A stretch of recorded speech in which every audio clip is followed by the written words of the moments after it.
Marston's Domain. Hey everyone, Marson here, and today I want to talk about the lucky spaces in Mario Party Superstars. So this is something that's come up on my streams, and I think in general people have been talking about it, that they're not too happy that the lucky spaces are there. I gotta be honest, I'm not really too happy either. However, the way that I see it is that I still think this game's gonna be amazing, but I can't deny that I think the lucky spaces are something that I'm not really gonna be a fan of. So first of all, when looking at some of these boards, when I was looking at Yoshi's Tropical Island, it's kind of crazy that there's what looks to be 2 lucky spaces right near the start of the board. With what lucky spaces can give you, I feel like that's kind of a lot of an advantage right at the start. And with that being said, let's talk about what the lucky spaces can actually give you. So you can get 7 coins, 10 coins, 15 coins, 20 coins, a mushroom, double dice, custom dice block, skeleton key, item bag, or that your next star's price will be cut in half. Now, some of these aren't too bad, and I don't know if the way the RNG will work is that maybe depending on the turns or how the game is going, that maybe some of these things can't appear, but assuming that it's completely random, being able to get 20 coins or an item bag right at the start is kinda crazy.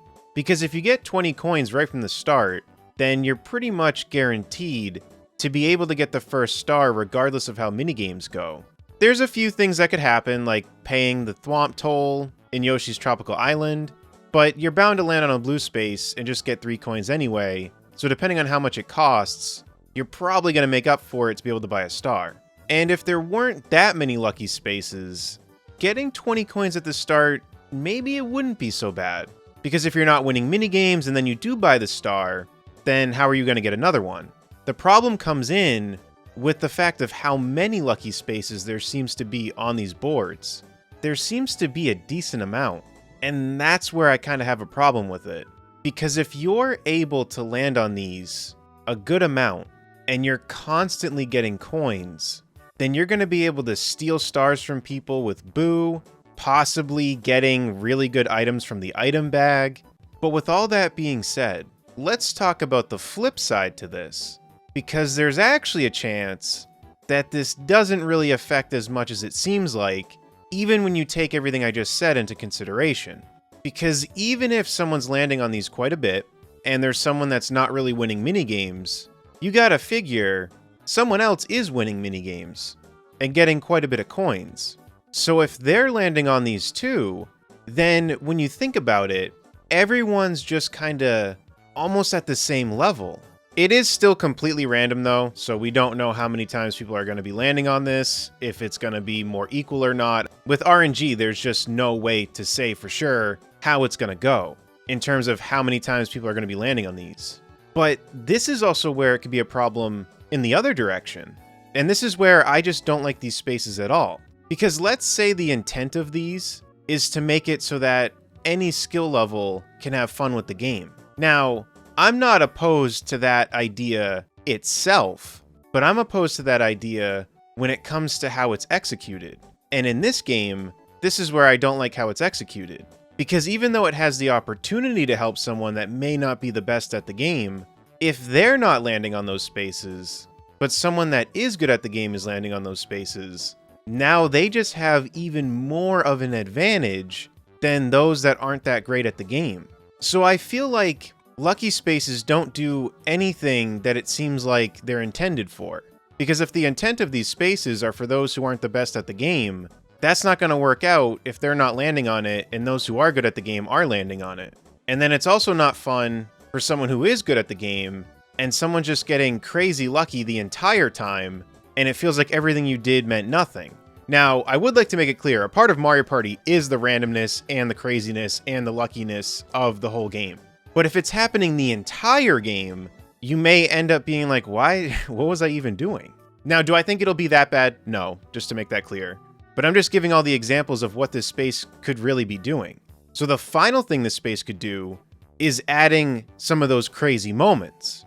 So let's say the game is pretty much tied, someone lands on it, lands on an item bag on the second to last turn, and they end up getting a golden pipe to go to the star. assuming that using an item bag doesn't take up a whole turn to reveal the items in it, then that could change the entire game.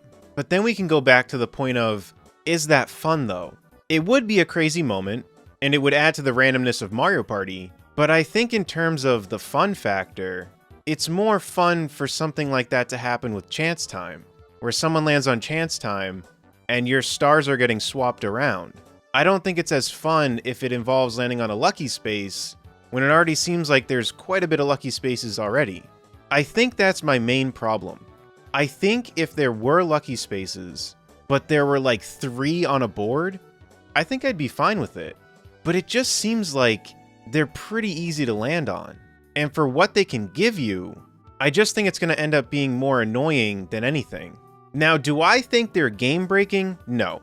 Do I think it's going to ruin all the fun of Mario Party? No. Because even with the item bag scenario that I gave, the odds of that exact thing happening, I feel are pretty slim. And I'm not even sure what items the item bag can give. So I don't think lucky spaces are the worst thing. Because even getting 20 coins, even though I explained that thing at the start, if you land on that space in Yoshi's Tropical Island, right at the start, getting 20 coins isn't game breaking. As I was recording this, I kind of started to think about it, and I don't think it's that bad. It's just that my overall feeling towards the lucky space is that I don't think it does anything that they intended it to do. And I think at the end of the day, it's just something that I'd rather there not be. Or if they want to keep it, that there's just maybe like 3 of them on the board. But before I end this video, I would like to say, there's a chance that lucky spaces are an option for you to turn off, because we got confirmation of the shop, and in the first Mario Party with that shop, you could make it that you couldn't see Boo or Koopa Troopa. So maybe there's an option to turn these spaces off, or maybe there's an option to at the very least make it so that they're not as frequent on the boards. But final conclusion, if there's no options for them, and they are the way they are, I don't think they're game breaking. I don't think it's going to ruin the game. I don't even think it's going to really ruin the fun. I think it's just going to be something that I wish wasn't there, and I don't think it helps with anything. But that's all I have to say with this. Let me know what you think about all this in the comment section down below. Do you care that lucky spaces are here? Do you wish they weren't? Let me know in the comment section down below. If you enjoyed this video, be sure to give it a like. If you want to stay up to date with my videos and live streams, be sure to subscribe and hit the bell. And until next time, I'll see you all later. Take care, everyone.